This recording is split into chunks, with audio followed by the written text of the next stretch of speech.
The Lord speaks to all of us differently. This is something that I've learned over the past 2 years of following Christ. Dang, I feel like that was like a lot of butter. Is that too much butter? You think that's too much? A little bit big.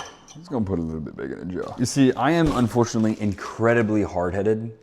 And so sometimes the Lord has to speak to me abundantly clear. Because as my parents would probably tell you, most of my life, I don't really like to listen.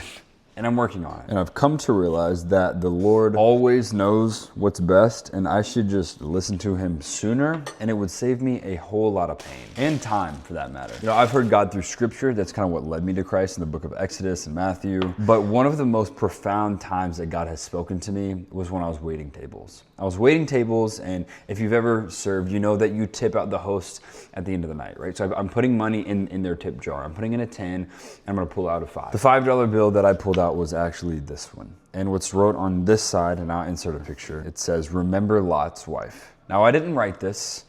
It was already wrote on the $5 bill. I don't know if you know the story of Lot and his wife, but they were saved from a city, and she didn't just turn around, she longed for that city. She wanted to go back, something that was wicked that the Lord saved Lot and his wife from. She turned around and she turned into a pillar of salt. I don't know if you've watched the video I posted before this one, but I touched on how the second year of following Christ, I had a prodigal son year, and I went in to explain what that meant. But essentially, I was living the same lifestyle that the Lord saved me from. And like Lot's wife, I went back to it willingly, knowing that it was wrong, that the Lord saved me from it, and I went back to it anyway. And it was killing me. I'm not gonna sit here and act like, oh, I was confused and I didn't know where I was supposed to be and supposed to be. No, like I understood it was wrong. I had many friends call out the lifestyle and tell me that it was wrong. But like I was touching on earlier, I am incredibly hard-headed. I don't like to always listen, which I've learned to not do that anymore. And how the Lord spoke to me was incredibly plainly because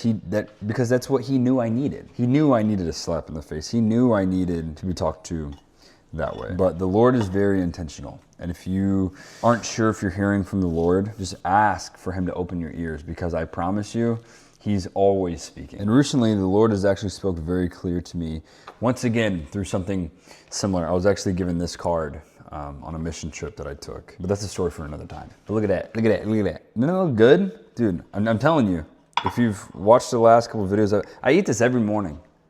I do, without fail.